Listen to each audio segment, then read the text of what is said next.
है कि एक भी कोई मेथड यूज कर लिया और उस मेथड के बारे में मेंशन कर दिया, एडवांटेज डिसएडवांटेज लिख दिया। बट जब लॉन्ग क्वेश्चन में आ जाता है कि राइट अबाउट टीचिंग मेथड्स, तो वहाँ पे टीजी मेथड्स भी लिखते हैं। तो टीचिंग मेथड्स बहुत पैटर्न्स के हैं, बहुत टाइप्स के हैं, जो कि हम लोग नॉर्मली टीचिंग जोन में यूज करते हैं।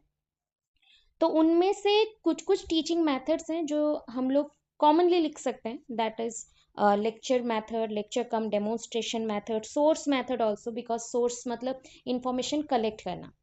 तो इंफॉर्मेशन कलेक्ट करना भी बहुत इंपॉर्टेंट होता है उस मेथड के अकॉर्डिंग। सुपरवाइजरी मेथड, अब बोलोगे मैम सिलेबस में नहीं है, पढ़ लेते हैं तो क्या हो जाएगा, तो सिलेबस में नहीं है फिर भी लिख दोगे तो कोई भी प्रॉब्लम नहीं है, मार्क ही मिलेगा। क्योंकि एग्जामिनर देखता है कि क्वेश्चन में जो पूछा गया वो अगर है तो उसको कोई प्रॉब्लम नहीं है, कहाँ से भी आप लिखो चलेगा, बट एग्जामिनर जो पूछ रहा है उतना इंफॉर्मेशन होना चाहिए। ओके, तो हम लोग यहाँ से आज शुरू करें। हमारे पास क्वेश्चंस क्या क्या हैं वो देख लो। पहला तो यहाँ से सिलेबस आपको दिखा रही हूँ, और आज का क्लास स्पेशली जो न्यू ग्रुप था वहाँ पे मैंने मैसेज किया था कि सारे बच्चे ज्वाइन करेंगे। क्यों ज्वाइन करेंगे? क्योंकि आप लोगों के लिए टाइम नहीं है। तो यहाँ पे lecture method, lecture cum demonstration, source, supervisory, project method, problem solving, discussion, inductive deductive, observation, constructive approach. तो इतना जो मेथड है ना, ये सब पढ़ना है, सब। फिर उसके बाद टेक्निक्स भी है और strategies, brainstorming, team teaching, mind mapping, questioning. तो ये जो भी है ये सबको पढ़ना था, इसलिए सबको बुलाया गया।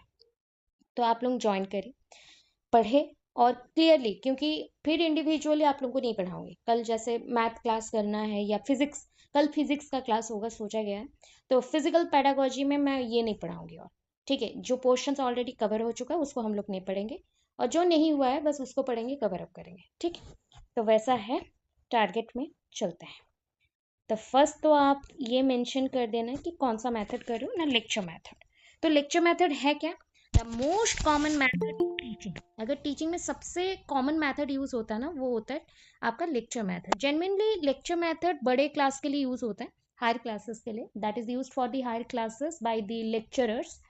एंड लेक्चरिंग मेथड में क्या होता है ना, teachers are very active, teachers active रहते हैं, सक्रिय रहते हैं, पर स्टूडेंट्स निष्क्रिय रहते हैं। मतलब वो किसी को कुछ पूछ नहीं पाते हैं। जो सामने वाला लेक्चर है, लेक्चरर है, उनको कुछ पूछ नहीं पाता, because it is one kind of ancient period of education system में ज़्यादा यूज होता था। जब ऐतिहासिक कालीन में हम लोग गुरुकुल सिस्टम में पढ़ते थे, और गुरुकुल में ऐसा हुआ था कि बुक्स तो होते नहीं थे, तो जो भी गुरु बोलेंगे वही पढ़ना है। ये तो आप लोग पहले से भी जानते हैं। तो उसी से आया लेक्चरिंग मेथड, जहाँ पे गुरु जो बोले उसको बस सुनना है और रिकॉल करना है। तो उस बेसिस में ये मेथड आया। तो the most common method in teaching, the word lecture come from Latin word. देखो, लैटिन वर्ड में भी लेक्चर से लिखा गया है, एंड दैट मीन्स, उसका मतलब लैटिन में क्या है ना, लाउड रीडिंग, लाउड, जोर से चिल्ला के बोलना। कोई भी चीज पढ़ रहे हो ना तो लाउडली रीड करना, ठीक है। एंड ऑल्सो कॉल्ड, इसको और भी बोलते हैं टेलिंग मेथड, बोलने का मेथड है टेलिंग, बोलना। इसमें स्टेप्स क्या है ना, फटाफट होता है। एम ऑफ द टॉपिक लेते हैं पहले। तो कोई भी जब लेक्चर देता है ना, तो उस टॉपिक के बारे में उसको पता होना चाहिए। तो एम ऑफ द टॉपिक, कौन सा टॉपिक पढ़ा रहा है। फिर आता है इंट्रोडक्शन पार्ट। अब जब भी आप क्लासरूम में जाएंगे, या फिर हम लोग जब क्लासरूम में रहते थे और लेक्चरर लेक्चर देने आते थे, तो वो पहले टॉपिक को पिक करते हैं और बोलते हैं आज का टॉपिक ये है, और उसका इंट्रोडक्शन देना शुरू करते हैं। आफ्टर दैट कंटेंट ऑर्गेनाइजेशन, मतलब विषय वस्तु को अच्छे से सजा के बताना, पार्ट वाइज मैनर पे, ठीक है। फिर आता है उसका प्रेजेंटेशन। जब आप सजा लो देन उसका हम प्रेजेंटेशन दे सकते हैं। Lastly conclusion. So aim of the topic, not experiment, aim of the topic, introduction, content organisation, presentation, conclusion. Characteristics में क्या दिया ना, टीचर्स ओरिएंटेड मेथड है, मतलब ये टीचर सेंटर्ड है। अगर कभी कभी क्वेश्चन में ऐसा आ जाता है, वहां पे कुछ ना लिख के लिख देगा कि टीचर सेंटर्ड मेथड के बारे में बताइए, टीचर सेंटर्ड लिख दिया, मतलब जहाँ पे टीचर एक्टिव रहते हैं। टीचर सेंटर्ड मेथड मतलब टीचर जहाँ पे बहुत एक्टिव रहते हैं, ठीक है। यहाँ पे टीचर कम्युनिकेट करते हैं, मेनली टीचर यूज करेंगे वर्ड्स को। वर्बल मेथड भी बोल सकते हो, बिकॉज वर्बल का मतलब होता है वर्ड्स प्रोनाउंस करना, गले से स्वर निकलना, आवाज निकलना, जिसके थ्रू आप एक एक वर्ड्स को प्रोनाउंस करते हो और उसके अकॉर्डिंग बोलते हो। तो that is mainly by using words, ये वर्ड्स यूज करता है। यहाँ पे हम लोग टीएलएम्स क्या करेंगे, टीएलएम्स का ज्यादा यूज बिल्कुल नहीं होता, क्योंकि लेक्चर मेथड ये है कि कोई एक पर्सन बुक लाएगा और बुक से देख के पढ़ा देगा मेन मेन पॉइंट्स को। उसमें टीएलएम और टीचिंग लर्निंग मटेरियल, टीएलएम का फुल फॉर्म क्या था, टीचिंग लर्निंग मटेरियल, कम यूज होता है। लेक्चरिंग डिलीवर्स कंसेप्ट, तो यहाँ पे लेक्चर में हम लोग क्या देते हैं ना, लेक्चरिंग करते हैं, और लेक्चर्स यहाँ पे लेक्चर डिलीवर करते हैं। टीचर्स आर एक्टिव, देखो यहाँ पे कौन एक्टिव है, टीचर्स एक्टिव है, स्टूडेंट्स पैसिव है, वो बस लिसन करते हैं, पैसिव लिसनर, बस सुनेंगे, कुछ बोलेंगे नहीं। Activity of the teacher is more than the learner, यहाँ पे ज्यादा काम कौन करता है ना, टीचर करता है, जितने भी एक्टिविटी होते हैं वो टीचर करते हैं, लर्नर से भी ज्यादा। एडवांटेज क्या क्या है देखो, देखो अगर किसी भी पर्सन को बहुत सारा टॉपिक एक क्लास में पढ़ाना रहता है कम समय के अंदर, तो वो लेक्चर मेथड का यूज करता है, मतलब बेसिक बेसिक इंफॉर्मेशन से बच्चों को प्रोवाइड करना, तो फैक्चुअल इंफॉर्मेशन देना। यूजफुल फॉर लार्ज गैदरिंग, मतलब जैसे मान लो कि एक साथ क्लास में, जैसे आप लोग ने पूरा बच्चे नहीं आए हैं, सच्ची बात है, ठीक है, क्योंकि जब हमारा क्लासेस होता है पेडागोजीज के एंड ऑल टोटल स्टूडेंट्स आते हैं, वो 400-500 बच्चे आ जाएंगे, है ना। तो सोचो जब एक पूरा ऑडिटोरियम में इतने स्टूडेंट्स हो और वहां पे आपको पढ़ाना पड़ता है, तो आप एक कॉर्नर में पढ़ा रहे हैं, तो वहां पे टीएलएम का यूज करके आप दिखा भी नहीं सकते हो, लास्ट के जो भी स्टूडेंट्स होंगे वो देख नहीं पाएंगे। सो दैट लेक्चरिंग मेथड का यूज किया जाता है उस समय पे लार्ज गैदरिंग में बोलने के लिए, जस्ट लाइक एक टाइप का भाषण देना, स्पीकर स्पीक कर रहा है। टाइम सेविंग, बहुत समय का व्यवहार भी अच्छा होता है और कम समय में होता है। कॉस्ट इफेक्टिव, कम खर्च में हो जाता है। डिसएडवांटेज क्या है ना, लैक ऑफ स्टूडेंट पार्टिसिपेशन, बच्चों का पार्टिसिपेशन यहाँ पे कम है। लिटिल चेक ऑफ अंडरस्टैंडिंग, यहाँ पे हम बहुत कम चेक करते हैं बच्चों को क्या पता है नहीं पता है, कुछ नहीं जानना चाहते, क्योंकि समय का हमें कम व्यवहार करना है, मतलब जितना समय है उसमें हमें सब कुछ पढ़ाना है। एनकरेज करना है बच्चों को, तो ये क्या करता है ना, नेगेटिव में क्या बोलो कि एनकरेज तो करता है बट नेगेटिवली एनकरेज करता है। क्यों, बच्चा बहुत साइलेंट हो जाता है, पैसिव हो जाता है, कुछ नहीं बोलता है, बिकॉज वो सिर्फ सुनता है, लिखता है, चला जाता है, तो वो कर रहा है। मे प्रेजेंट टू मच इन्फॉर्मेशन, इस क्लासेस में क्या होता है ना, कभी कभी इतना इन्फॉर्मेशन मिल जाता है उसको नोट डाउन करना इम्पॉसिबल हो जाता है, ऐसा।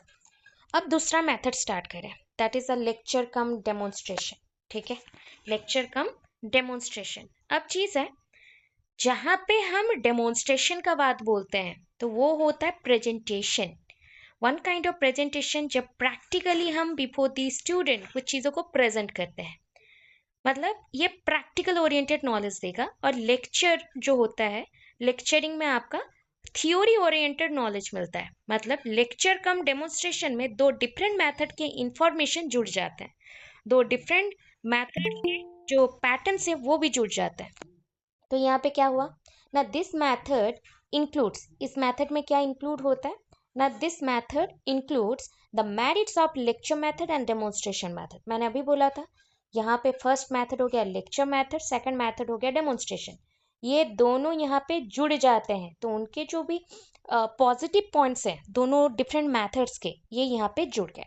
This method include the merits of lecture and lecture method and demonstration method. बार बार बोल रही हूँ, जो भी फिजिकल साइंस, बायोलॉजिकल साइंस, जितने भी पेडागोजी स्टूडेंट्स अभी प्रेजेंट हैं, तो ये नोट्स सोशल साइंस के नोट्स में है, बट स्टार्टिंग के 1-2 यूनिट को छोड़ के बाकी पूरा पोर्शन 3 यूनिट के इंफॉर्मेशन आपके लिए है, तो आप कहीं से भी पढ़िए बट पढ़ लीजिए, वही है, ठीक है। जो वन शॉट बोल रहे थे, तो कल मैं ट्राई करी हूँ इन सबको मिक्सअप करके आप लोगों को भी ऐसा ही प्रोवाइड कर दूँ, ताकि आप लोगों को वन शॉट मिल जाए उसका। अब समझ के चलो क्या क्या बोल रही हूँ। This involve active participation of children, देखो जब डेमोन्स्ट्रेशन होता है ना, मतलब प्रैक्टिकली हम लोग जब पढ़ाते हैं बच्चों को, तो अगर बच्चा एक्टिव नहीं रहता, वहां पे रिस्पॉन्स नहीं देता, तो उसको कोई नॉलेज नहीं मिल पाएगा। तो यहाँ पे है दिस इन्वॉल्व्स एक्टिव पार्टिसिपेशन, बच्चा यहाँ पे पैसिव रहने से कुछ नहीं सीख पाएगा, तो बच्चे को एक्टिव रहना पड़ेगा। द टीचर डेमोन्स्ट्रेट, टीचर यहाँ पे क्या क्या बताते हैं ना, पहले वो कंसेप्ट बताएंगे, फिर maximum of teaching from concrete to abstract, यहाँ पे जो टीचिंग होता है वो कॉन्क्रीट टू एब्स्ट्रैक्ट होता है। कॉन्क्रीट मतलब जो इंफॉर्मेशन, मतलब सख्त पॉइंट पे होता है, मतलब डिटेल्ड पॉइंट पे नहीं जाना है हमें, ओवरऑल पॉइंट पे जाना है तो ये हम बोल सकते हैं जेनरल पॉइंट। तो ये कहाँ से कहाँ तक बच्चों को लेके जाता है ना, जेनरल टू स्पेसिफिक पॉइंट तक लेके जाता है। स्पेसिफिक बोलने से एब्स्ट्रैक्ट बोला जाता है, मतलब जो भी छोटे छोटे बिखरे बिखरे पॉइंट्स को पढ़ाते हैं। ठीक है, मतलब एक ओवरऑल पॉइंट से हम थोड़े थोड़े पॉइंट्स पे जा रहे हैं, बिखरे हुए पॉइंट्स पे जा रहे हैं जिसको हम डिटेल्ड एनालिसिस करते हैं। The students observe the demonstration critically and try to draw inference। यहाँ पे स्टूडेंट क्या करते हैं, the student observe the demonstration, जो टीचर डेमोन्स्ट्रेट कर रहा है या डेमोन्स्ट्रेटेड जो डेमोन्स्ट्रेट कर रहा है मतलब प्रैक्टिकली समझा रहा है, बच्चों को क्या करना पड़ता है ना, बच्चों को उसे देखना पड़ता है critically and try to inference. तो जो उन्होंने सिखाया, कैसे रिजल्ट निकालना सिखाया, वो सीखते हैं। चलो मेरिट्स क्या है, ओके मेरिट्स से पहले ज्वाइन करवा देते हैं। ओके, तो मेरिट्स क्या है, मेरिट्स मतलब पॉजिटिव पॉइंट्स, साइकोलॉजिकल मेथड है। क्यों, ये दिमाग के ऊपर ही चलता है, मतलब आपके मेमोरी को और अच्छा बनाने के लिए ये करता है ना, क्योंकि एक पर्सन जनरल आइडिया में काम कर रहा था, उसके बाद वो कॉन्क्रीट से एब्स्ट्रैक्ट में चला गया, मतलब स्पेसिफिक पॉइंट तक चला गया। तो एक पर्सन जो डिटेल्ड पॉइंट से देख रहा था, मतलब ओवरऑल पॉइंट को देख रहा था, अब वो छोटे छोटे पार्ट्स में डिटेल पॉइंट को देख रहा है। तो आपका दिमाग बहुत एक्टिव हो गया इसमें। Economical and less cost effective, यहाँ पे ये जो मेथड है लेस कॉस्ट इफेक्टिव है। कॉस्ट इफेक्टिव मतलब कम खर्च में हो जाता है, कम खर्च में हो जाएगा, ज़्यादा खर्च नहीं लगेगा। टाइम सेविंग है, बहुत टाइम बच जाता है, क्योंकि एक पर्सन जब लेक्चरिंग करता है और लेक्चरिंग में बताता है तो उससे थोड़ा सा क्लियर होता है, बट जब प्रैक्टिकली बताता है उसमें थोड़ा डिटेल्ड क्लियर होता है। तो उस अकॉर्डिंग टाइम सेविंग हो गया। आपको 10 बार पढ़ाने का कोई ज़रूरत नहीं, एक बार पढ़ने से ही और पूरा प्रैक्टिकली दिखा देने से क्लियर हो जाता है। फिर एक्टिविटी मेथड है, बच्चे यहाँ पे खुद से एंगेज्ड होंगे, खुद से एक्टिविटी करेंगे। And useful to all students and student from low average high, मतलब कोई भी आईक्यू के बच्चे हो, कोई भी आईक्यू के बच्चे हो, वो लो के हो या फिर एवरेज वाले हो या फिर हाई लेवल के हो, सबके लिए बेनिफिशियल है, सबके लिए बेनिफिशियल है। सेफ मेथड, इसमें कोई रिस्क और हार्म नहीं है। फास्टर थिंकिंग, बच्चे यहाँ पे जल्दी सोच पाते हैं, क्रिटिकली सोच पाते हैं और क्रिएटिव थिंकिंग भी करते हैं। ठीक है, क्रिएटिवली भी सोच पाते हैं। डिमेरिट्स क्या है ना, डिमेरिट्स ये है कि students are not active participant almost all the time. देखो क्या बोल रही हूँ, बच्चे पढ़ रहे हैं, एक्टिव भी हैं, बट हर टाइम वो एक्टिव रहे ऐसा नहीं होता है। कभी कभी वो बहुत ज़्यादा क्या करते हैं, एक्टिव ना रह के आगे बढ़ जाते हैं। कभी कभी वो फिजिकली प्रेजेंट है बट मेंटली एब्सेंट रहते हैं। कभी दोस्तों से बातें करते रहते हैं, मजाक मस्ती करते रहते हैं, तो उसमें बच्चा एक्टिव नहीं रहेगा। बच्चे को उस टाइम पे एक्टिव रहना पड़ेगा अगर वो सीखना चाहता है। It is not suitable to develop scientific attitude, ये साइंटिफिक एटीट्यूड को डेवलप करने के लिए नहीं है। बोला गया साइंटिफिक एटीट्यूड का मतलब जानते हैं, जो कि रिसर्च करता है, जो खोज करता है, डिस्कवरी करता है। तो यहाँ पे हम डेमोन्स्ट्रेशन में करके दिखा दे रहे हैं ना, तो बच्चा खुद से क्या सीखा, खुद से क्या एक्सप्लोर कर रहा है, कुछ नहीं। तो साइंटिफिक एटीट्यूड के लिए सुइटेबल नहीं है, डेवलप नहीं होता है। Enhance students power of observation, बच्चों का ऑब्जर्वेशन पावर कैपेसिटी डेवलप होता है। ऑब्जर्वेशन मतलब किसी को देख के सीखना, तो वो पावर डेवलप होता है। It doesn't give training in laboratory skill to the student. देखो इस मेथड को तो पढ़ रहे हैं बट एक लैब में ही प्रैक्टिकल हो सकता है। तो लैब में जब जाते हैं तो लैब के भी मेथड्स होते हैं, कैसे लैब का यूज़ करना है, कितना प्रिकॉशन लेना है, किस बेसिस में पढ़ना है, सब कुछ होता है। तो उसके बारे में बच्चों को नहीं पता रहता है। It ignores the individual difference, ये बच्चों के अंदर बहुत सारे विभिन्नताएं होती हैं, उसके बावजूद बच्चों को ये पढ़ाता है, मतलब इग्नोर कर देता है उनके अंदर जो डिफरेंसेस है उसको इग्नोर करता है। अब देखो steps in lecture cum demonstration method क्या क्या होता है ना, इसमें तो पहले planning and preparation, then introduction मतलब introducing a lesson, introduction of a lesson, presentation of subject matter, performance of experiment, chalkboard work. Okay, इतने पार्ट में है, मतलब 5 पॉइंट्स में ये होता है। पहला पॉइंट में क्या है ना, पहला पॉइंट पे हम प्लानिंग करते हैं, प्रिपरेशन लेते हैं कि सब्जेक्ट मैटर क्या होगा, विषय क्या होगा, लेसन प्लान कैसे बनाएंगे। अच्छा लेसन प्लान बोला है तो कौन सा फेज में आएगा टीचिंग का, प्रिएक्टिव ना एक्टिव और पोस्ट एक्टिव, कौन से पेज में आएगा बताओ? प्री एक्टिव, एक्टिव और पोस्ट एक्टिव कौन से पेज में आएगा? Lesson plan, lesson plan preparation. Pre active, pre active, very good, pre active. तो सब्जेक्ट मैटर एनालिसिस मतलब कौन सा विषय को पढ़ाना है, लेसन प्लान कैसे बनाना है, रिहर्सल करना है, रिहर्सल मतलब प्रैक्टिस करना है कि कैसे करें, तो एक्सपेरिमेंट कैसे होगा उसका रिहर्स करना है, या फिर इंफॉर्मेशन अरेंज करना है मतलब collection and arrangement of operator.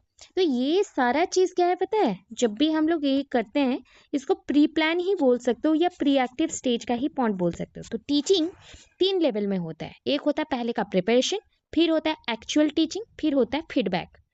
तो यहाँ पे हम ये जो जो भी पॉइंट करें प्लानिंग एंड प्रिपरेशन में, ये प्री एक्टिव स्टेज में हो रहा है। फिर देखो इंट्रोड्यूसिंग ए लेसन, मतलब अभी लेसन को जब पढ़ाना चाहते हो तो उसमें क्या क्या चीज आप कर सकते हैं ना, स्टोरी टेलिंग मेथड यूज कर सकते हैं, एक फेमिलियर एक्सपेरिमेंट कर सकते हैं, सिंपल एक्सपेरिमेंट भी कर सकते हैं बोला और कुछ नहीं बोला। अगर इतना चीज कर सकते हैं, ये भी आ जाता है प्री एक्टिव में, पहले का प्लानिंग है तो प्री एक्टिव। आफ्टर दैट इसके बाद देखो presentation of the subject matter, जब भी बोला जाए प्रेजेंटेशन, प्रेजेंटेशन मैं दे रहा हूँ, परफॉर्मेंस मैं कर रहा हूँ एंड चॉकबोर्ड वर्क भी मैं कर रहा हूँ, तो बताओ ये जो भी स्टेज है ये कौन सा में आ जाएगा? ये एक्टिव एंड पोस्ट एक्टिव में कौन से स्टेज में आएगा? एक्टिव, वेरी एक्टिव, एक्टिव मतलब यहाँ पे हम लोग फीडबैक नहीं ले रहे हैं, तो याद रखना पोस्ट एक्टिव स्टेज ही नहीं है, इस स्टेज में पोस्ट एक्टिव नहीं रहता है, पोस्ट एक्टिव के लिए दूसरे मेथड है। ठीक है, हो गया, 2 मेथड सीखा। अब मैंने बार बार बोला कि अगर सपोज आप फिजिकल साइंस के हैं, बायोलॉजिकल साइंस है, मैथ्स के हैं, इंग्लिश के हैं, या फिर आप सोशल साइंस के हैं, सारे बच्चे ये लिख सकते हैं क्योंकि दीज आर कॉमन प्रोसेस। ठीक है, मैथड्स आया है क्वेश्चन में, आंख बंद करो लिखो, तो उस हिसाब से आप नोट्स बना सकते हो। ठीक है, अब देखो आगे चलते हैं। सोर्स मेथड, सोर्स मतलब data collection, sources, origin of sources, कहाँ से ये इंफॉर्मेशन लिया, कौन सा फैक्ट लिया, क्यों लिया, तो उसका प्रिंसिपल क्या है, हम लोग क्यों एक इंफॉर्मेशन को कलेक्ट करते हैं, कैसे कलेक्ट करते हैं, तो बहुत सारा चीज है, पहले भी पढ़ा चुकी हूँ, जो इंडिविजुअल क्लासेस में 2 बार हो चुका है ये सब, कोई बात नहीं, जब कर रहे हैं तो प्रॉपर कर लो। ठीक है, source method is that method of teaching in which original source of information are used to explain a point or variety of fact or establish a principle or describe an event। Source method ऐसा होता है जहाँ पे हम बच्चों को सिखाते हैं कि इंफॉर्मेशन का सोर्स क्या होगा, कहाँ से कलेक्ट करेंगे, कौन से पॉइंट से एक्सप्लेन करेंगे, कौन सा वेराइटी ऑफ इंफॉर्मेशन होगा और उसका प्रिंसिपल क्या है, और उसको डिस्क्राइब करेंगे, वर्णना देंगे। ठीक है, द मैथड इन विच, जो मेथड है जिसमें original sources are use to explain, मतलब एक ऐसा मेथड जहाँ पे हम एक्सप्लेन करते हैं सोर्सेस को कि ये कहाँ से लिया गया, इंफॉर्मेशन कैसा है, अलोंग विथ इवेंट्स, वो कैसे हुआ था, इवेंट्स मतलब कोई घटना बोल सकते हो, एक इंफॉर्मेशन निकालने के लिए उससे जुड़े हुए बहुत सारे घटनाओं को देखना पड़ता है, समझना पड़ता है। जस्ट लाइक एग्जाम्पल देखो, वाइल टीचिंग हिस्ट्री, जब हम हिस्ट्री पढ़ाते हैं, एंथ्रोपोलॉजी पढ़ाते हैं, जियोग्राफी पढ़ाते हैं, ऐसे सब्जेक्ट्स में teacher can show them pictures, वो पिक्चर्स दिखाते हैं, क्लिप्स दिखाते हैं, हिस्टोरिकल प्लेसेस का, फैक्ट्स का, इवेंट्स का बारे में बताते हैं। जस्ट लाइक एक एग्जाम्पल जालियाना वाला बाग हत्याकांड हो गया, तो अभी आप वहाँ पे फील्ड ट्रिप कर सकते हैं, वहाँ पे फील कर सकते हैं, इंफॉर्मेशन को कलेक्ट कर सकते हैं कि कितना बड़ा हत्याकांड था और कैसे किया गया था, जनरल डायर ने क्या किया था, तो बहुत कुछ है। तो वैसा चीज कि अगर मैं कोई प्रोसेस को पढ़ा रही हूँ, कोई मेथड को पढ़ा रही हूँ, उसके सोर्सेस मैंने कहाँ से कलेक्ट किए हैं, कैसे कलेक्ट किए हैं, वो चीज भी मैं बच्चों को दिखाऊंगी। ठीक है, बच्चों को मैं वो चीज भी दिखाऊंगी। इसका एडवांटेज क्या है, give a better understanding of subject. देखो अगर मैं हिस्ट्री पढ़ा रही हूँ और बच्चों को सोर्सेस ऑफ इंफॉर्मेशन चाहिए कि कहाँ से लिया गया, तो बेटर अंडरस्टैंडिंग देगा।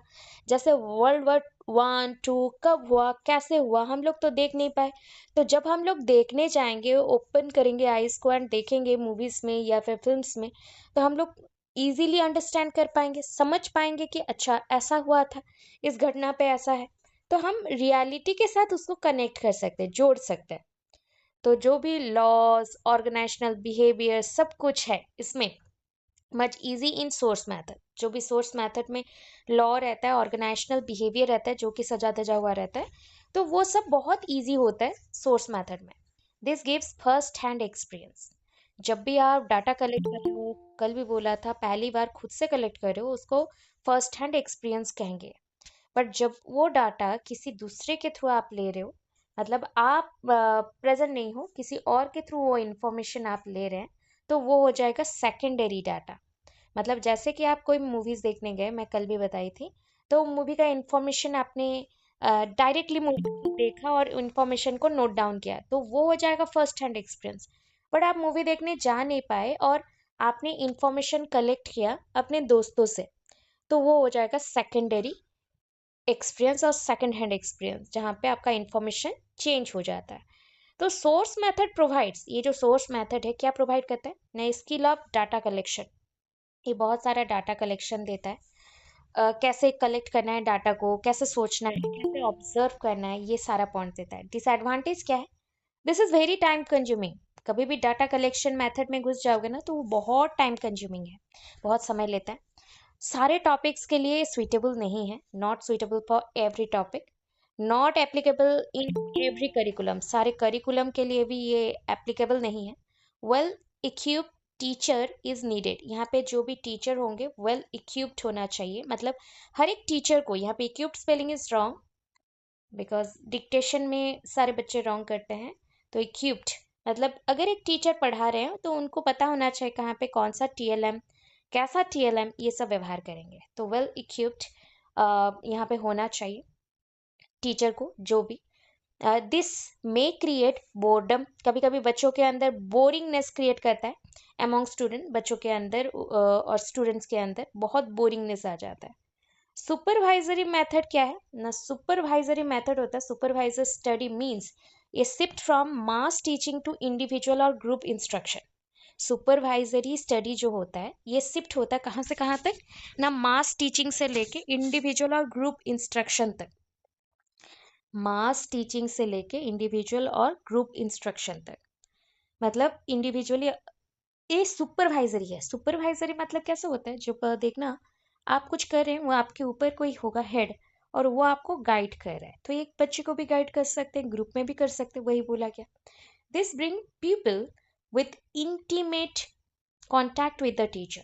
जब क्लोज कॉन्टैक्ट में आ जाओ, आप कभी कभी कुछ स्टूडेंट्स के साथ क्लोज आना पसंद करोगे, किस वजह से? उसको गाइड करने के चक्कर में, ठीक है। Teachers direct supervision is important. यहाँ पे टीचर डायरेक्ट सुपरवाइज करना बहुत इंपॉर्टेंट है। And this is a daily class period where the child will be assigned to one of their core academic teacher. ये डेली क्लास रूटीन में होना चाहिए, जहाँ पे एकेडमिक टीचर जो है, one of their academic core academic teacher, उनको assign किया जाएगा कि बच्चों के साथ घुलो मिलो और पता करो कि बच्चों को क्या जरूरत है, क्या प्रॉब्लम है। That is the supervision, guide करना। मेरिट्स क्या है? इसके यूजेस होते हैं, it exist Nations of the output along the learning process. ये नेशन का जो आउटपुट रिजल्ट्स है, मतलब जो प्रोडक्ट आने का रिजल्ट है, उसको बढ़ावा देता है, उसको आगे लेके जाता है।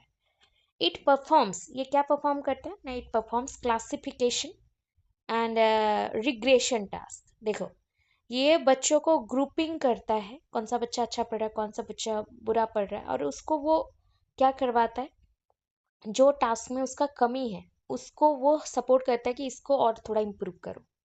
इट अलाउज एस्टिमेटिंग और मैपिंग द रिजल्ट। जो रिजल्ट आने वाला है सैंपल के बेसिस पे, उसको हम मैप कर सकते हैं, ऐसा आएगा वैसा आएगा, कर सकते हैं। द आउटपुट शोज, यहाँ पे जो आउटपुट और रिजल्ट रहेगा वो एग्जैक्ट एक्यूरेसी शो करता है, मतलब एक्यूरेट रिजल्ट, कुछ रिजल्ट में इधर उधर नहीं। गुड फॉर स्मॉल क्लासरूम, छोटे क्लासरूम के लिए। छोटे क्लासरूम मतलब क्लासरूम साइज बोला गया, ठीक है, स्मॉल क्लासरूम साइज। और स्मॉल क्लासरूम साइज मतलब कम बच्चे ही होंगे, तो good for small classroom. The fear of students got vanished, यहाँ पे बच्चों का जो डर होता है वो धीरे धीरे धीरे धीरे खत्म हो जाता है। They could ask doubt more confidently, यहाँ पे बच्चा जब छोटे छोटे ग्रुप्स में पढ़ते हैं ना, बहुत ही क्लोजली अटैच हो जाते हैं टीचर से, बिकॉज टीचर उनको हर एक पॉइंट पे गाइड करता है, तो बच्चा अपना डाउट्स को भी कॉन्फिडेंटली बोल सकता है। The bonding between teacher and student become strong. यहाँ पे जो बॉन्डिंग है टीचर एंड स्टूडेंट के बीच का, वो बहुत स्ट्रांग हो जाता है। डिमेरिट्स क्या है ना, इट रिक्वायर्स ट्रेनिंग प्रोसेस। सारे टीचर सुपरवाइजर नहीं बन सकते। सुपरवाइजर बनने के लिए बहुत पेशेंस का जरूरत पड़ता है। बहुत लोगों से आपको स्वीटली बात करना पड़ेगा, अफेक्शनेटली बात करना पड़ेगा, बिकॉज एंड ये भी थिंक करना पड़ेगा कि ऑल स्टूडेंट्स आपके ही बच्चे जैसे हैं। वो चाहे कोई भी एज के हो, ऑल स्टूडेंट्स आपके बच्चे हैं। उनको आप केयर करोगे, उनको आप डांटो, बट केयर ज़्यादा रहेगा, प्रोटेक्शन ज़्यादा रहेगा, अफेक्शन ज़्यादा रहेगा, ताकि आप उस उनके जो प्रॉब्लम्स हैं उनको एनालाइज कर सको, उनके माइंड को रीड कर सको। इसके लिए टीचर्स को भी ट्रेनिंग बहुत नीड होता है। टाइम कंज्यूमिंग भी है, क्योंकि हर एक बच्चे को समझना इंपॉर्टेंट होता है। टीचर में बिकम पार्शियल। कभी कभी होता है क्या, टीचर कभी कभी क्या कर देते हैं ना, थोड़ा सा इन्हें मैं जानता हूँ, इनको मैं ज़्यादा सपोर्ट करूंगा, और जिन्हें नहीं जानता हूँ मैं नहीं करूंगा, ऐसा हो जाता है, पार्शियलिटी करते हैं। No, sorry, need feed continuously. यहाँ पे जरूरत क्या है ना, बच्चों को खिलाना जरूरत नहीं है, इंफॉर्मेशन लेना जरूरत है, उसी को फीड बोला गया यहाँ पे। फीडबैक, फीड फीड कॉन्टिन्यूसली लेना पड़ता है। Not suitable for big classroom. बड़े क्लासरूम के लिए ये यूजफुल नहीं है। फिर नेक्स्ट आता है, दैट इज द एप्लीकेशंस में। इसको हम कहाँ कहाँ यूज कर सकते हैं या क्या क्या अप्लाई कर सकते हैं, that is conference plan, special teacher plan, divided period plan, double period plan, periodic plan, इतने टाइप में भी अप्लाई कर सकते हैं। Okay, done. अब देखो नेक्स्ट आपका आता है लर्नर सेंटर्ड अप्रोच। इससे जो भी ऊपर ऊपर हमने किया वो सारे थे टीचर सेंटर्ड, अब है learner centred. Learner centred approach क्या क्या है, देखो लर्नर सेंटर्ड अप्रोच, तो learner centred approach project based होगा, प्रॉब्लम सॉल्विंग के बेस्ड होगा, प्रॉब्लम सॉल्विंग, डिस्कशन मेथड के बेस्ड है, इंडक्टिव डिडक्टिव है, ऑब्जर्वेशन बेस्ड है, एंड कंस्ट्रक्टिव अप्रोच के बेस्ड है। हर एक टॉपिक अलग है। ऑलमोस्ट मैंने सारे टॉपिक्स आपको पढ़ा दिए हैं, फिर भी कोई बात नहीं। लर्नर सेंटर्ड अप्रोच क्या है, लर्नर सेंटर्ड अप्रोच, तो लर्नर सेंटर्ड अप्रोच, तो पहले तो लर्नर क्या है वो सीखिए। लर्नर वो होता है जो कंटिन्यूअसली लर्न करता है, and teachers are great learners. अगर आपको टीचर कभी लाइफ में बनना है ना, तो आपको लर्नर बनना पड़ेगा। हर एक पॉइंट पे आपको सीखना पड़ेगा, खुद को अपडेट करना पड़ेगा, खुद को पॉजिटिवली लेना पड़ेगा। कुछ जगह पे आप सीखना चाहते हैं और लोग आपको कुछ नेगेटिव बोलेंगे, तो उसको भी आपको सहना पड़ेगा। पॉजिटिवनेस के साथ आगे बढ़ना है तो लर्नर बनना सीखो पहले। हमेशा अगर हम लोग यही बोले कि हमें सब आता है, तो दैट इज ईगो, घमंड है, तो वो नहीं चाहिए। एज अ टीचर आपको घमंड नहीं दिखाना है। पॉजिटिव ईगो दिखा सकते हो, पॉजिटिव एटीट्यूड दिखा सकते हो, बट ईगोइस्टिक पॉइंट पे नहीं दिखाओ कि जो ईगो सबको हर्ट करे। आप लर्नर हैं, आपको कुछ नहीं आता, आपको सीखना है, बस यही आपके माइंड में रहना चाहिए। आपको और बेहतर बनना है, और बेहतर बनना है, और बेहतर बनना है, बस। ठीक है, तो यहाँ पे क्या है ना, लर्नर कौन है ना, जिसको हम अकाउंटेबिलिटी भी ले सकते हैं, जिसके पॉइंट के बेसिस पे ही हम लोग अभी सारे मेथड्स को देंगे। लर्नर को इंक्वायरी मेथड से भी हम लोग कर सकते हैं, कि बच्चा जब खुद से इंक्वायर करता है, लर्नर जब खुद से इंक्वायर करता है तो बहुत सीखता है। लर्नर डिस्कशन के थ्रू भी सीखता है, क्योंकि हम लोग जब एक दूसरे के साथ डिस्कस करते हैं तो बहुत सारी इन्फॉर्मेशन माइंड में आता है। लर्नर कोलैबोरेशन में भी काम करता है, कोलैबोरेटिव है। Mike off please. एक दूसरे के साथ बैठते हैं, बहुत कुछ डिस्कस करते हैं, तो बहुत कुछ ओपन होता है, बहुत कुछ सीखने को मिलता है। कोलैबोरेटिव भी है, क्योंकि मिलजुल के भी काम कर सकते हैं, बट इंडिपेंडेंटली हमारे रिजल्ट्स आएंगे। लर्नर क्रिएशन भी बेस्ट करते हैं, बट हम लोग क्रिएटिव बहुत ज़्यादा हैं, और डे बाई डे हम लोग बहुत कुछ लर्न करते हैं, तो हमारे क्रिएटिव आइडियाज़ भी ओपन होते हैं। लर्नर्स रिफ्लेक्टिव होते हैं और रिफ्लेक्शन में ही जीते हैं, मतलब जो उन्होंने सीखा उसे वो प्रेजेंट करना चाहते हैं, तो रिफ्लेक्टिव है, रिफ्लेक्शन। सो यहाँ पे आ जाते हैं कि in this approach the teaching learning process takes place keeping in view the needs, necessities, interest and capacities of the student. ये जो अप्रोच है ना, इसमें हम टीचिंग लर्निंग प्रोसेस के ऊपर चल रहे हैं, जहाँ पे हम ये माइंड में रखते हैं क्या नीड है, क्या ज़रूरतें हैं, क्या नेसेसिटी है, इंटरेस्ट है, कैपेसिटी है स्टूडेंट का। अब चलो आगे जैसे आता है ना, प्रोजेक्ट मेथड क्या है ना, based on the philosophy of pragmatism and to lessen the gap between the school life and the society. देखो, नॉर्मली होता है pragmatism का मतलब होता है जहाँ पे हम खुद को सिखाते हैं, लर्निंग बाय डूइंग, खुद काम करेंगे और सीखेंगे, लर्न करेंगे। तो यहाँ पे बच्चा गैप जो है स्कूल लाइफ और सोसाइटी के अंदर, देखो हम लोग एक स्कूल में रहते हैं और जहाँ पे हम एक एनवायरनमेंट क्रिएट करते हैं कि यहाँ पे हो गया, बट सोसाइटी का एनवायरनमेंट बहुत डिफरेंट होता है। सोसाइटी बहुत जजमेंटल है, सोसाइटी एक्सपेरिमेंटल बेस्ड है, डिस्कवरी बेस्ड है। तो वहाँ पे जो चीज़ चाहिए और यहाँ पे जो चीज़ है, दोनों के अंदर बहुत सारे डिफरेंसेस भी हैं। तो वो जो गैप है between the school life and the society, उसको हम यहाँ पे क्या कर रहे हैं ना, सिखा रहे हैं बच्चों को। तो प्रोजेक्ट मेथड एक पॉइंट पे बोला जाए तो ये एक्टिविटी बेस्ड मेथड है, जहाँ पे बच्चे को एक टास्क दिया जाता है, उसको करना पड़ता है और आगे बढ़ना पड़ता है। ऐसा टाइप का होता है प्रोजेक्ट मेथड, क्योंकि प्रोजेक्ट मेथड में बच्चा बहुत कुछ सीखता है। और प्रोजेक्ट मेथड को for the first time Kilpatrick ने बनाया था, डिस्कवर किया था। किल पैट्रिक किलपैट्रिक ने डेवलप किया था। तो based on the philosophy of pragmatism and to lessen the gap between the school life and the society, project method was developed by Kilpatrick and it was perfected by Stevenson.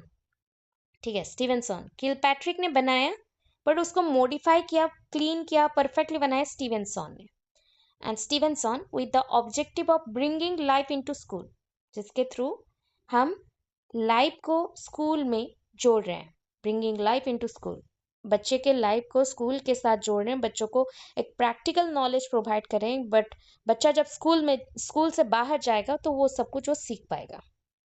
ठीक है, और school में जो उसने सीखा practically उसका use कर पाएगा। तो according to Oxford advanced learners dictionary, Oxford का जो एडवांस लर्नर डिक्शनरी है, उसके अकॉर्डिंग प्रोजेक्ट क्या है ना, प्रोजेक्ट मीन्स ये प्लान ऑफ एक्शन। प्रोजेक्ट का मतलब क्या है ना, प्लान ऑफ एक्शन है।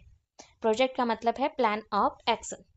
किलपैट्रिक के अकॉर्डिंग क्या है ना, किलपैट्रिक के अकॉर्डिंग ये project is a whole hearted purposeful activity producing in a social environment. Whole hearted, बच्चे को खुद से परफॉर्म करना पड़ता है कंप्लीटली, पर्पसफुल है, बहुत ही पर्पसफुल है, एक्टिविटी बेस्ड है एंड सोशल एनवायरनमेंट के अकॉर्डिंग है, समाज के अकॉर्डिंग है। तो स्टेप्स क्या क्या है, पहले तो परपोज ए प्लान और प्रॉब्लम। पहले प्रॉब्लम को आइडेंटिफाइड करो, उसके लिए प्लानिंग करना। पहले प्रॉब्लम को आइडेंटिफाइड करो, then choosing the topic, then planning, then आपका देखो यहाँ पे क्या होना चाहिए था, वन काइंड ऑफ हम बोल सकते हैं कि एग्जिया एक्शन लिखा गया, तो that is not exhi action, नहीं होगा वहां पे, आपका एग्जीबिशन लिख सकते हो, शो अप करना, एग्जीबिशन। अच्छा, स्पेलिंग रॉन्ग हो गया, EXEXHIBITION, एग्जीबिशन, एग्जीबिशन होगा, एग्जीबिशन होगा, करेक्टली लिख लीजिए प्लीज। तो एग्जीबिशन के बाद that is the graduation. Graduation का मतलब होता है ग्रेजुअली आगे बढ़ना, gradually development, gradually development. Okay, then recording. तो क्या क्या बोला, purpose a problem, choosing the topic, planning, exhibition, graduation and recording. अगर आपको नहीं आ रहा है कि मैम एग्जीबिशन नहीं लिखेंगे, इम्प्लीमेंटेशन लिखो। एग्जीबिशन नहीं लिखोगे तो इम्प्लीमेंटेशन, अप्लाइंग इम्प्लीमेंटेशन, ऐसा कुछ लिखो, एंड रिफ्लेक्शन, ऐसा वर्ड्स लिख सकते हो। तो यहाँ पे रोल ऑफ टीचर क्या है, the teacher is not a director और commander but a friend, guide और ये वर्किंग पार्टनर। यहाँ पे जो टीचर है वो एक डिक्टेटर, नॉट ए डिक्टेटर, वो डिक्टेटर तो बिल्कुल नहीं है, ना ही कमांडर है, वो यहाँ पे काम कर रहे हैं फ्रेंड, गाइड और वर्किंग पार्टनर जैसे। और ही शुड इंक्लूडिंग, इसमें क्या चाहिए ना, साइंटिफिक एटीट्यूड भी चाहिए बहुत ज़्यादा, and giving training in scientific method, scientific method में ट्रेनिंग भी चाहिए, साइंटिफिक मेथड में ट्रेनिंग भी चाहिए। तो ही शुड प्रोवाइड, वो क्या प्रोवाइड करता है ना, he should provide democratic atmosphere. Democratic atmosphere मतलब ऐसा एटमोसफियर जहाँ पे सारे लोग जुड़ सकते हैं और अपने हिसाब से सोच के कर सकते हैं। He should recognise individual difference, individuals के अंदर बहुत सारे डिफरेंसेस है, वो रिकॉग्नाइज कर सकते हैं। ओके, मुड़ गया। और क्या कर सकते हैं ना, ही शुड बी अलर्ट, बहुत अलर्ट होना चाहिए, एक्टिव होना चाहिए ऑलवेज ऑल प्रॉब्लम्स में। और क्या होना चाहिए ना, he should have initiative, fact, learning and should be well experienced. जो भी पर्सन है, जो भी यहाँ पे जुड़े हुए हैं, वो लर्निंग भी बहुत अच्छे से करे, फैक्ट्स के बारे में जाने और वेल एक्सपीरियंस्ड भी हो। तो according to WH Kilpatrick, project कितने टाइप का होता है ना, 4 टाइप का होता है। एक होता है producer type, consumer type, problems type, drill type. तो प्रोड्यूसर टाइप क्या होता है ना, प्रोड्यूसर टाइप होता है ना, स्टूडेंट कंस्ट्रक्ट समथिंग।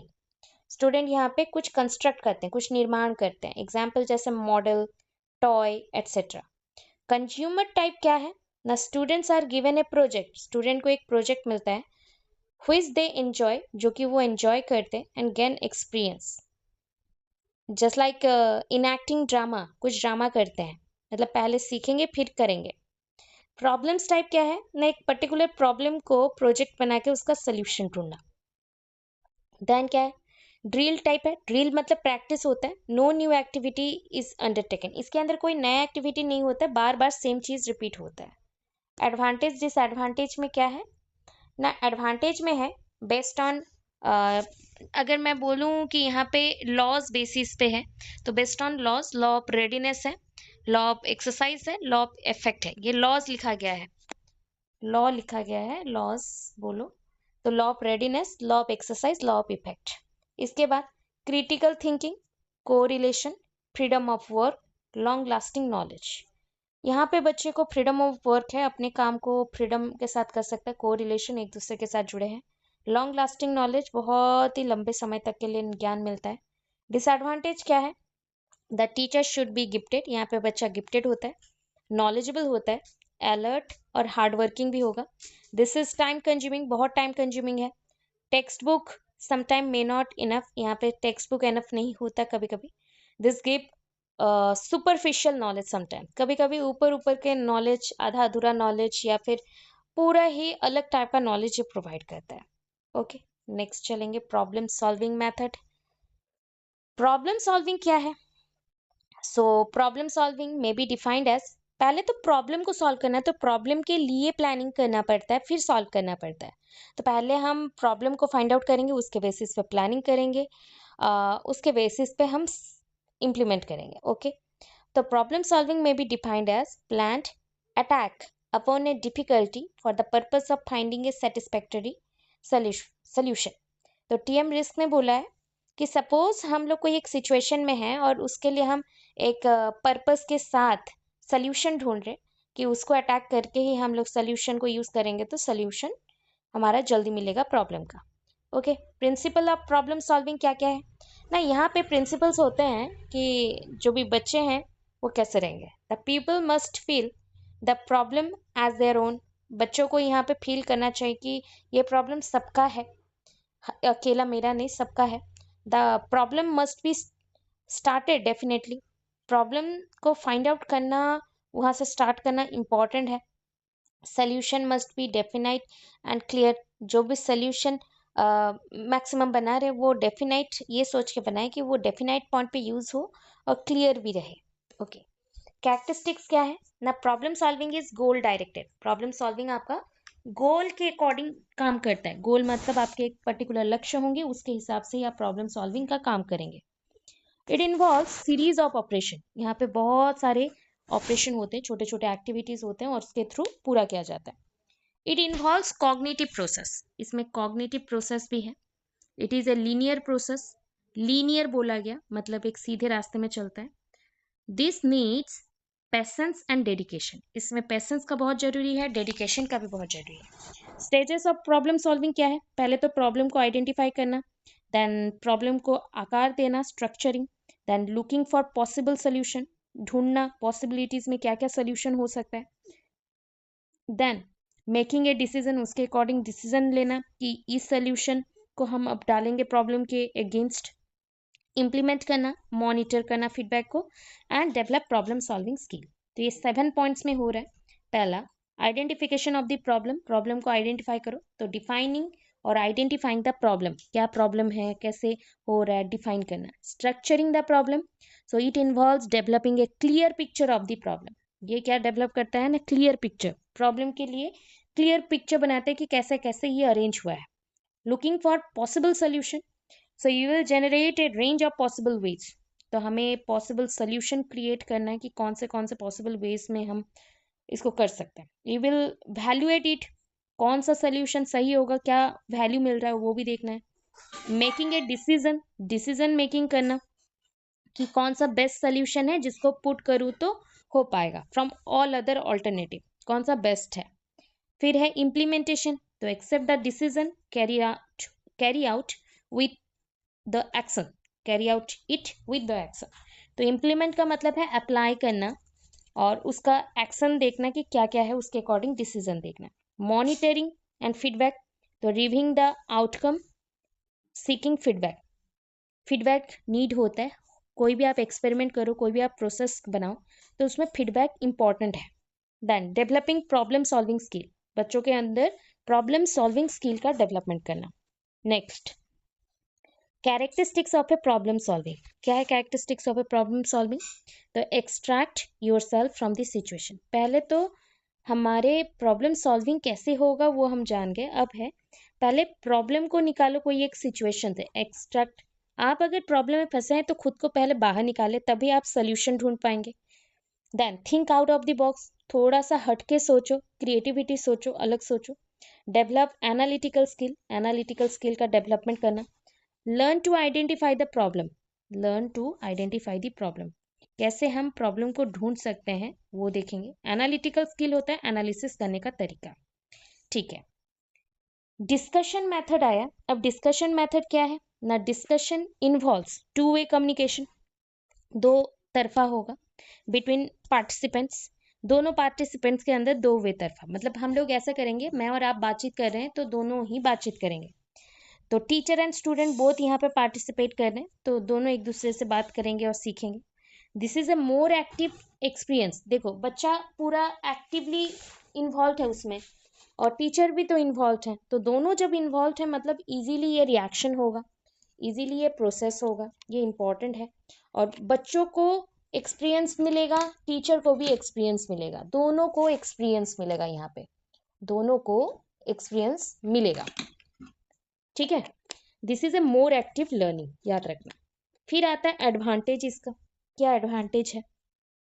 तो develop thinking and communicative power, अगर मैं इन्वॉल्व हूँ और मैं भी उस पर बातचीत कर रही हूँ और क्लीन बातें कर रही हूँ आपके साथ कि कैसे प्रॉब्लम सॉल्विंग होगा, कैसे इसका एक्सप्रेशन होगा, कैसे रिजल्ट ढूंढेंगे, तो वैसा ही सेम चीज सारे बच्चे कर रहे हैं, तो यहाँ पे सारे बच्चे बहुत इन्वॉल्व हो गए, बहुत ज्यादा इन्वॉल्व हो गए।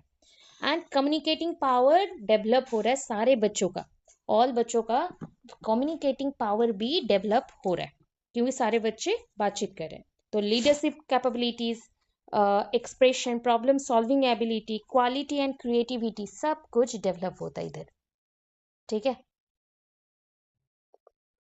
ओके, ये और क्या करता है ये मोटिवेट करता है और कॉन्फिडेंस भी देता है बच्चों को, ठीक है। और डिसएडवांटेज में क्या है ना, ये टाइम टेकिंग है, क्योंकि सोचो सारे बच्चे तो ज्वाइन कर रहे हैं और सारे बच्चे पार्टिसिपेट भी कर रहे हैं और सारे बच्चे मिलके एक जगह पे बातचीत कर रहे हैं, तो नॉइजी तो है, साउंड इशू होगा क्योंकि सब एक साथ बात कर रहे हैं, बट टाइम टेकिंग भी है ना। इसके बाद अभी रिसेंटली मैंने इंडक्टिव डिडक्टिव पढ़ाया हुआ है आपको, फिर भी फटाफट बोल देती हूँ और एक बार, ठीक है। इंडक्टिव डिडक्टिव है, इंडक्टिव पहले फिर डिडक्टिव आया, फिर इसी के अकॉर्डिंग आपका एनालिटिक सिंथेटिक भी रहता है, फिर ऑब्जर्वेशन मेथड, फिर कॉन्स्ट्रक्टिव मेथड। तो यहाँ पे आप देख सकते हैं कि कितना भास्ट चीजें आप लोग पढ़ रहे हैं, ठीक है। फटाफट चलो,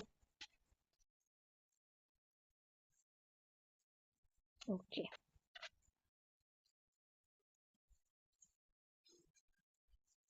चलो, तो इंडक्टिव क्या है ना, इंडक्टिव होता है इंडक्टिव और डिडक्टिव में, इंडक्टिव मतलब आपको स्पेसिफिक टू जनरल जाना है तो इंडक्टिव है, डिडक्टिव बोले तो जनरल टू स्पेसिफिक जाना है, जनरल टू स्पेसिफिक जाना है डिडक्टिव, स्पेसिफिक टू जनरल जाना है स्पेशल प्रिंसिपल, मतलब यहाँ पे स्पेसिफिक याद रखना है, ठीक है।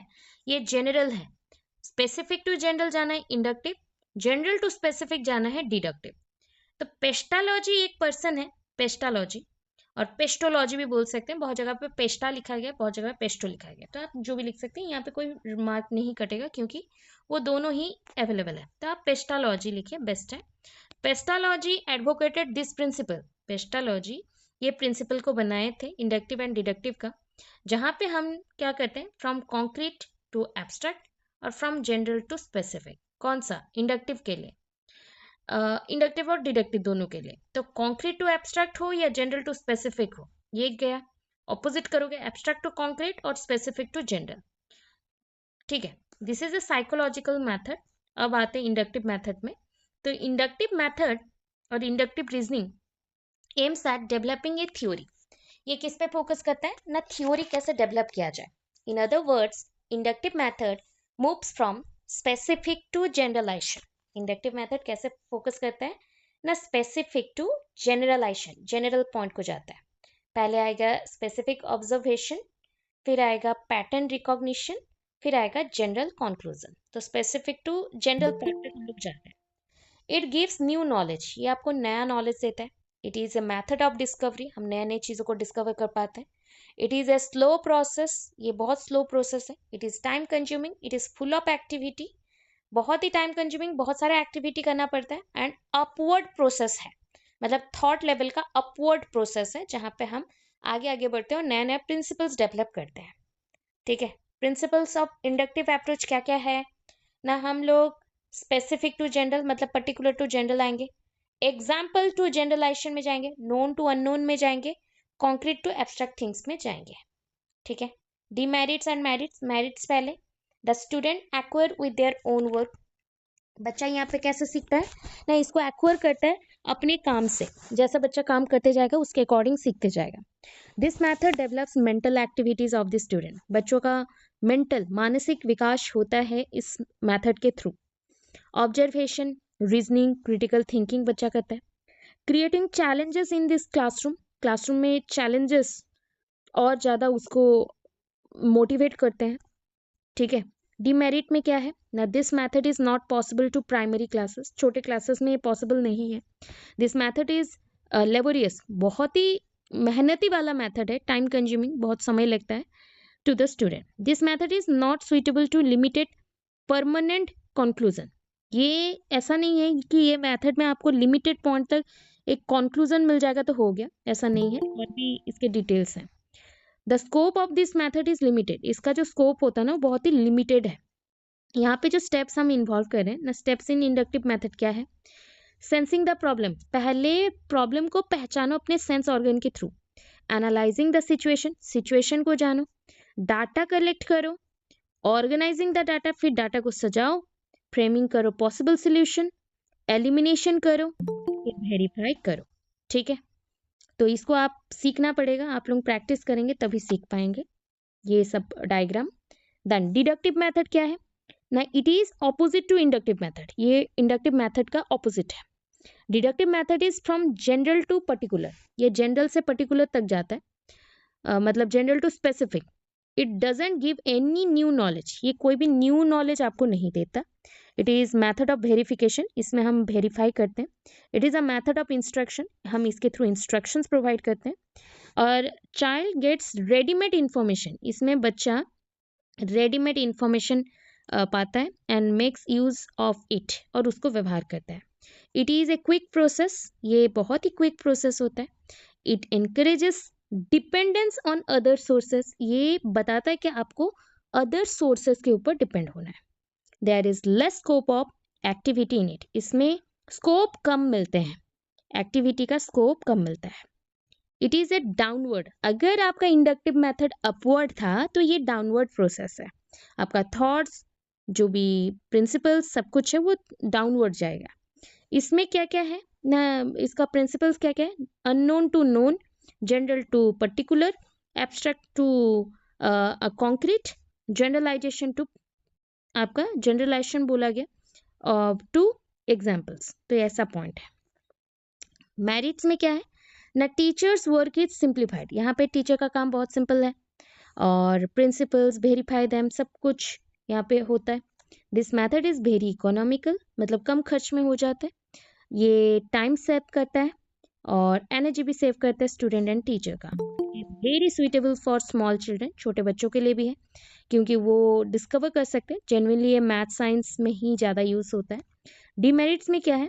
Passive learning, less involvement. देखो बच्चा यहाँ पे कम एक्टिव रहता है, बोला गया पैसिव लर्निंग है, सुनता है बस, इन्वॉल्वमेंट भी कम है। The learners do not take part in the generation of conclusion और जनरलाइजेशन। बच्चा यहाँ पे पार्टिसिपेट नहीं कर पाता जेनरेशन, कोई चीज़ बनाने के लिए, मतलब कंक्लूजन ड्रॉ आउट करने के लिए और जनरलाइजेशन के लिए। Learners involvement will be drill और exercises that come after the explanation of the rule और प्रिंसिपल्स। देखो यहाँ पे जो लर्नर्स हैं वो बहुत ही इन्वॉल्व होते हैं कोई ड्रिलिंग और एक्सरसाइज करने में। और एक्सप्लेनेशन यहाँ पे क्या रहता है ना, एक्सप्लेनेशन तभी दे सकते हैं अगर आपको रूल और प्रिंसिपल का पता हो। लेसन अपीयर्स, यहाँ पे जो भी लेसन हैं वो अनइंटरेस्टिंग पहले पहले होता है थोड़ा सा। और स्टेप्स क्या है ना, पहले तो प्रॉब्लम्स को समझो, understanding the problem, collecting information, reviewing, drawing inference, then verification.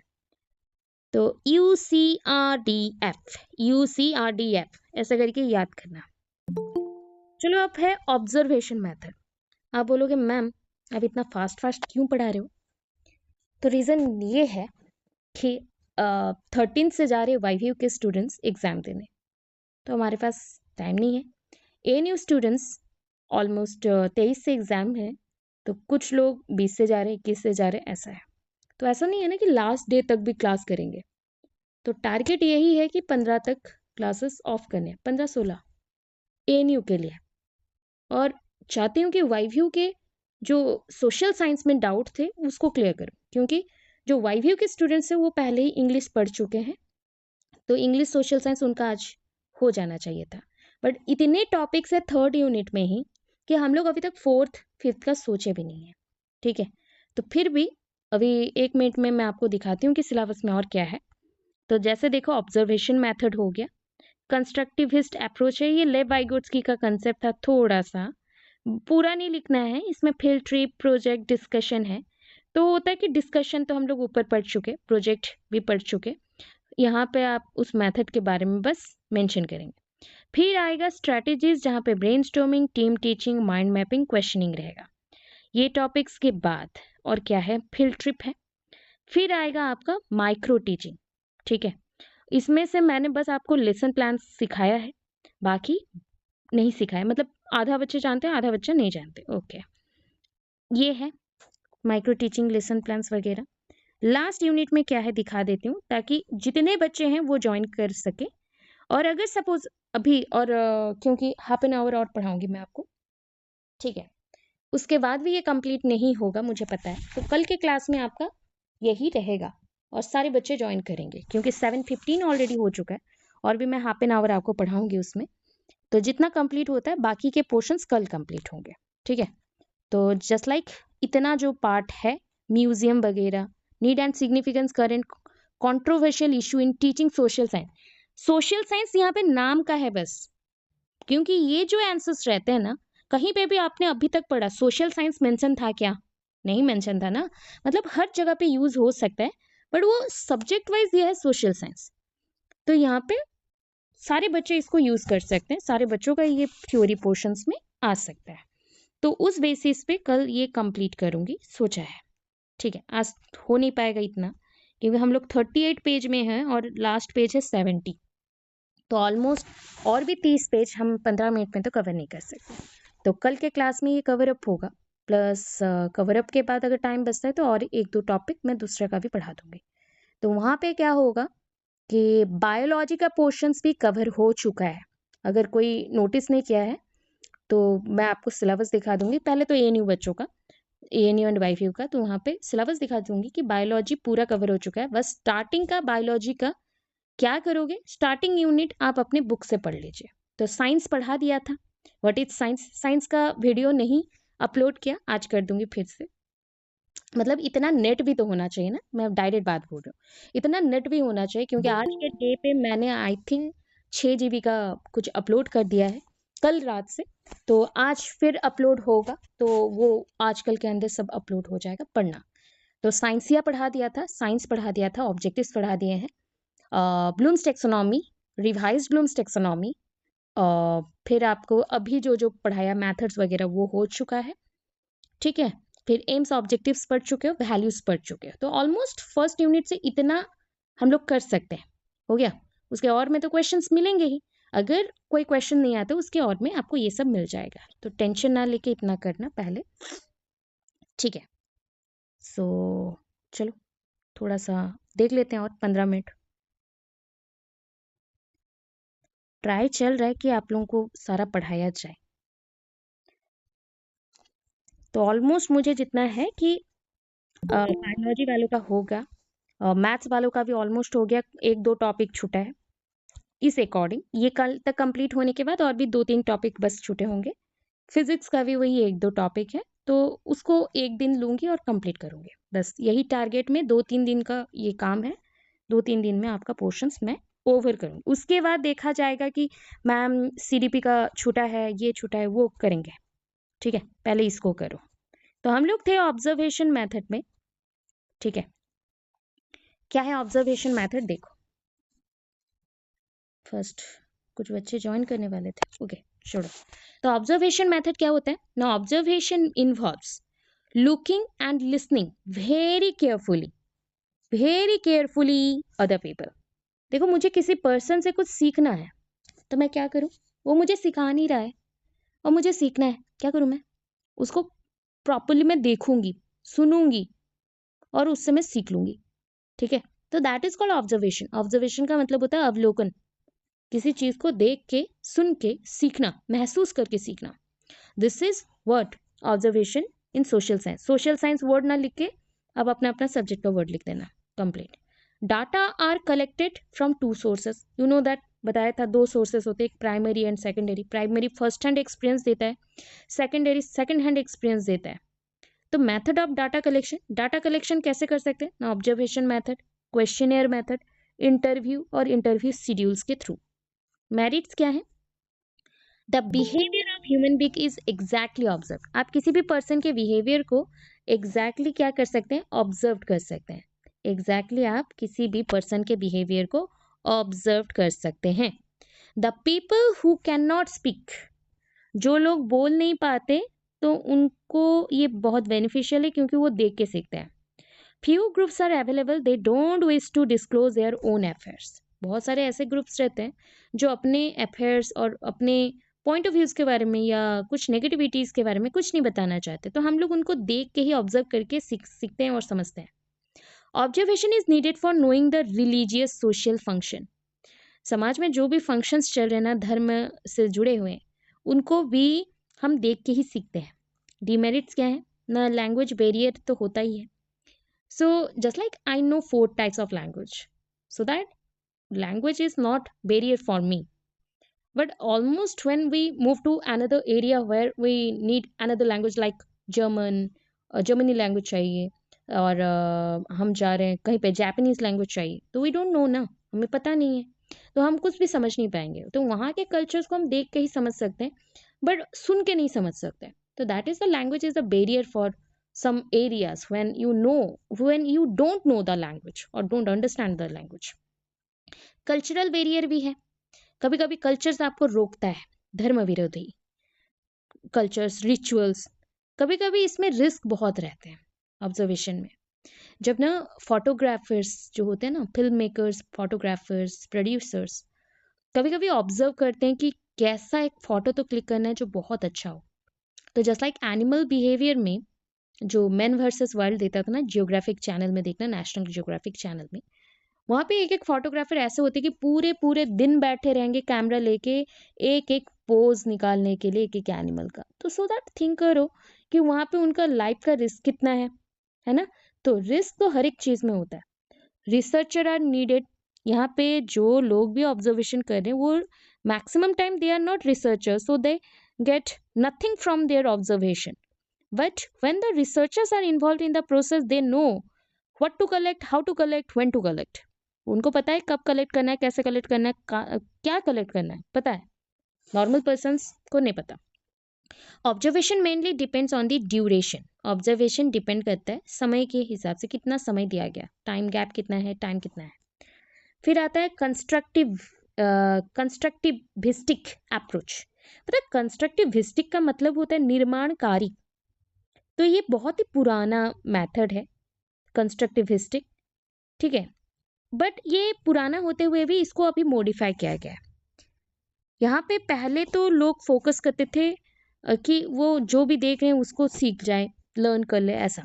But constructivism is a process. Constructivism एक प्रोसेस है of inventing our own concept.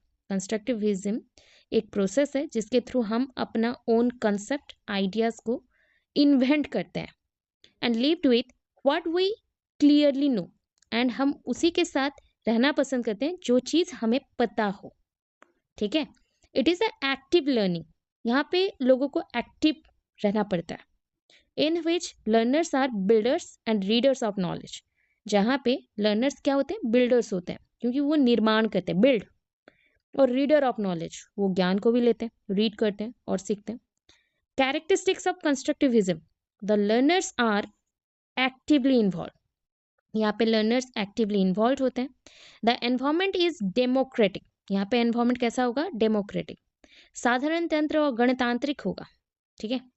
The activities are interesting. ये यहाँ पे जितने भी एक्टिविटीज होते हैं वो इंटरेस्टिंग होते हैं, चाइल्ड सेंटर्ड होते हैं, बच्चों के आधारित होते हैं, बच्चों के जीवन के ऊपर आधारित होते हैं। बच्चे जो चाहते हैं, बाल केंद्रित बोलते हैं, तो उसके ऊपर आधारित होते हैं। The teachers facilitate learning process.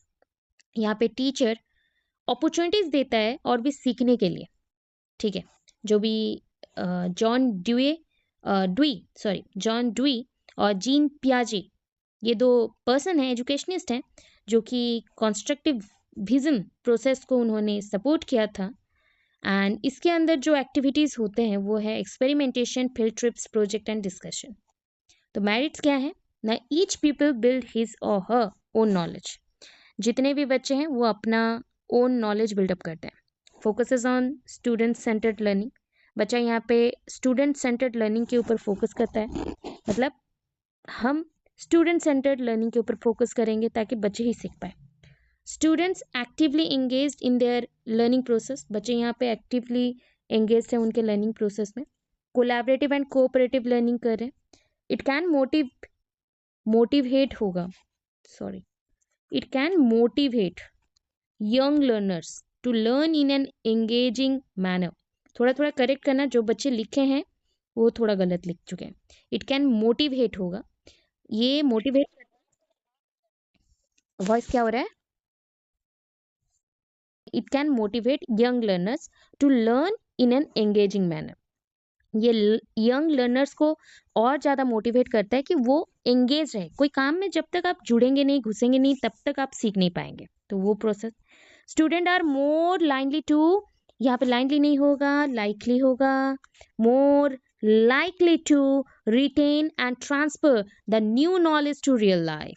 तो यहाँ पे बच्चा एक थोड़ा थोड़ा करके सीख रहा है, ज़्यादा से ज़्यादा वो नॉलेज लेने का काम कर रहा है और उसी नॉलेज को रियल लाइफ में यूज़ करने का समझ रहा है कि कैसे यूज़ करना है रियल लाइफ में, ठीक है। रियल लाइफ में यूज़ करना नॉलेज को इम्पॉर्टेंट है। डीमेरिट्स में क्या आता है ना, lack of teacher preparation. Teacher यहाँ पे प्रिपेयर नहीं है।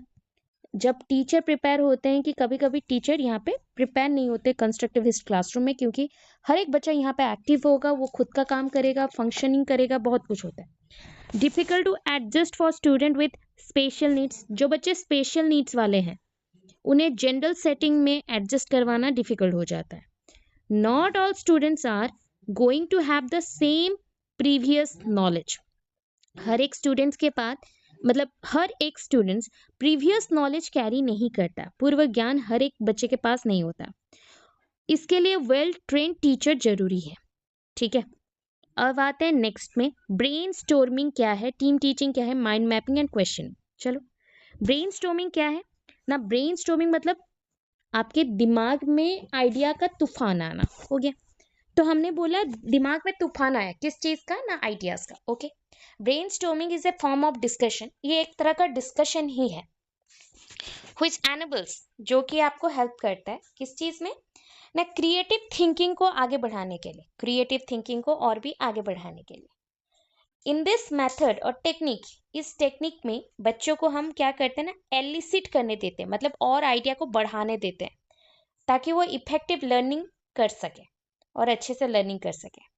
पीपल्स, यहाँ पे बच्चे क्या करते हैं, जेनरेट करते हैं बहुत सारे आइडियाज को, गिव सजेशन, बहुत सारा सजेशन उनको दिया जाता है। इट इज डिजाइंड एक्टिवली, ये बहुत एक्टिवली डिजाइन किया जाता है कि क्रिएटिविटी को बढ़ाया जा सके, बच्चा क्रिएटिव हो जाए, कुछ नया नया आइडियाज बनाए, ऐसा। Brainstorming is a democratic method, ये एक डेमोक्रेटिक मेथड है जो कि हर कोई इसमें इन्वॉल्व हो सकता है, ठीक है।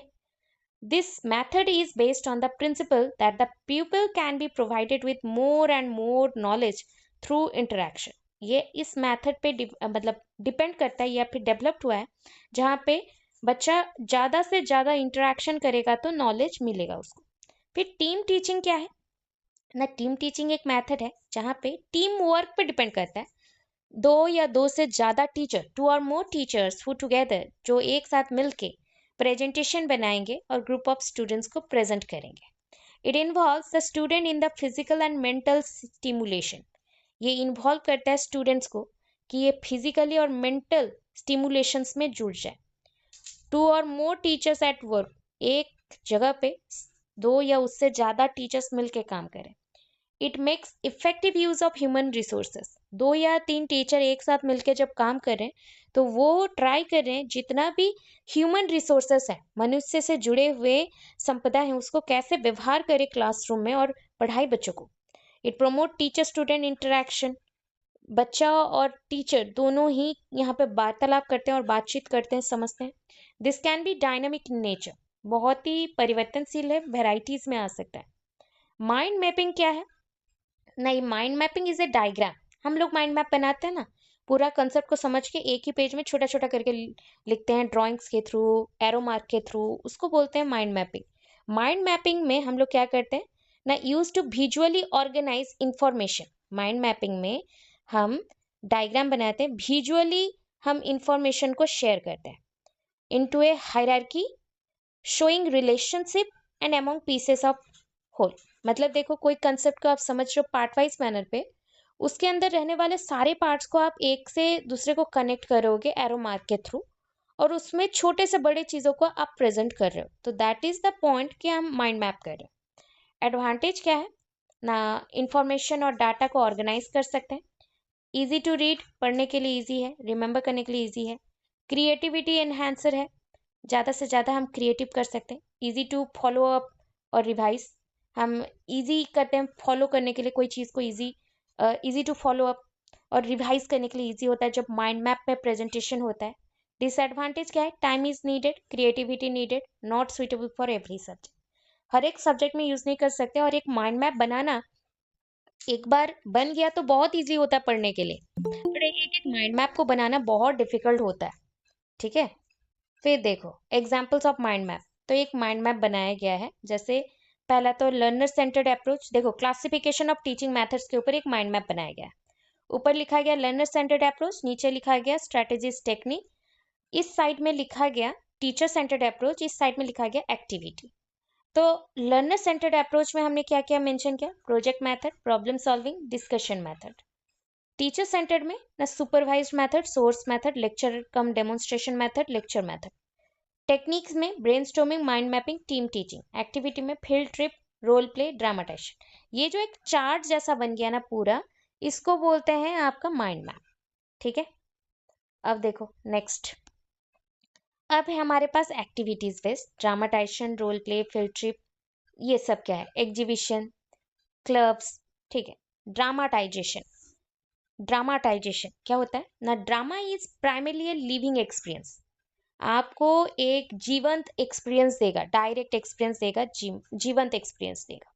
Living, the word drama, drama means क्या ना, ड्रामा वर्ड डिराइव होता है लैटिन वर्ड से, तो that is also drama. Derma भी बोलते हैं बहुत जगह पे, तो ड्रामा, तो उसका मतलब होता है प्ले, कोई चीज को प्ले करना, role play, play acting. Dramatization means reconstructing of an experience in the past, reconstructing, जो भी इंफॉर्मेशन हमने पहले देखा था उस एक्सपीरियंस को आप प्रेजेंट करो ड्रामा के थ्रू। हिस्टोरिकल इवेंट्स भी हो सकते हैं। मेरिट्स क्या है ना, डायरेक्ट इन्वॉल्वमेंट ऑफ चिल्ड्रन, बच्चा यहाँ पे डायरेक्टली जुड़ा हुआ है।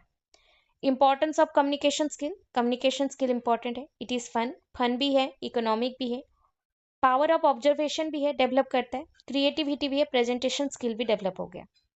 मेरिट्स क्या है, नीड टू मच टाइम, इसमें बहुत डिमेरिट्स बोल रहे, टू मच टाइम जाता है, कंज्यूम होता है, not applicable for all subject, सारे सब्जेक्ट्स के लिए यूजफुल नहीं है, not suitable for too long और टू शॉर्ट क्लासरूम सिचुएशन, बड़े क्लासरूम या बहुत छोटे क्लासरूम में ये नहीं हो सकता, मतलब टाइम पीरियड के अकॉर्डिंग।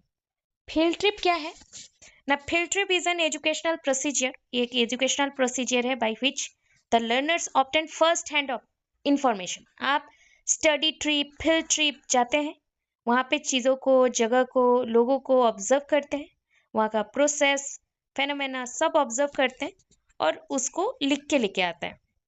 तो पर्पस क्या है फील्ड ट्रिप का ना, to provide real life situation, real life situation के ऊपर हम इंफॉर्मेशन कलेक्ट करते हैं, first hand information, to serve as a preview of a lesson, ये लेसन का प्रीव्यू इंपॉर्टेंट होता है बोला गया, and for gathering instructional material, हम इंफॉर्मेशन को यहाँ पे गैदर कर रहे हैं और उसी के बेसिस पे इंस्ट्रक्शंस भी प्रोवाइड करेंगे। टू सप्लीमेंट क्लासरूम इंस्ट्रक्शन, ये क्लासरूम इंस्ट्रक्शन को सप्लीमेंट करता है, स्पेसिफिकली कोई चीज़ अगर क्लासरूम में नहीं पढ़ाया जा रहा है और उसका फील्ड ट्रिप अवेलेबल है तो बच्चों को घुमा के लाना चाहिए, उससे बच्चों में एक नई एनर्जी का डेवलपमेंट हो जाएगा कि बच्चा हैप्पी हो जाएगा कि इतना सब कुछ हो रहा है, और उसके साथ बच्चा स्पेसिफिक लेसन के ऊपर आइडिया भी फर्स्ट हैंड एक्सपीरियंस के साथ कलेक्ट करके लाएगा। टू डेवलप क्रिएटिविटी स्किल, बच्चों के अंदर क्रिएटिविटी स्किल। तो फील्ड ट्रिप्स कितने टाइप का होता है, local school trip, nature trip, community trip और एजुकेशनल ट्रिप भी होता है। एडवांटेज क्या है ना, information provided to trainees first hand and is real and concrete, जो भी इंफॉर्मेशन बच्चों को मिलता है उनको हम ट्रेनी बोलेंगे उस पीरियड में, उसको फर्स्ट हैंड एक्सपीरियंस और रियल एक्सपीरियंस मिला। It helps in proper citizen of the sorry it helps in proper citation होगा ऑफ लीजर, साइटेशन होगा, क्या लिख दिया है बच्चा, citation, CITATION, citation of leisure, मतलब ये लीजर होता है ये वाला होगा, LEISURE, लीजर मतलब खाली समय का कैसा व्यवहार किया जाए वो प्रॉपरली ये मेंशन करता है, साइटेशन ऑफ लीजर। ठीक है। डेवलप्स कोऑपरेटिव एटीट्यूड, बच्चों के अंदर कोऑपरेटिव एटीट्यूड आता है एक दूसरे के साथ मिलके करने का। Increase variability, varieties of information आता है। सेल्फ स्टडी, सेल्फ एक्टिविटी को मोटिवेट करते हैं। डिमोटिवेट क्या क्या हो सकता है डिसएडवांटेज, बहुत ही कॉस्टली है, टाइम कंज्यूमिंग है, ट्रांसपोर्टेशन सिस्टम भी चाहिए। Audience possible for limited audience, कुछ कम लोगों के लिए ही हो सकता है। Appropriate site may be different, okay. Require careful planning for its effectiveness, अगर मैं चाहती हूँ कि बच्चे ये सब सीखे तो उसके लिए बहुत ज़्यादा प्लानिंग चाहिए, प्लानिंग के थ्रू ही पॉसिबल हो पाएगा।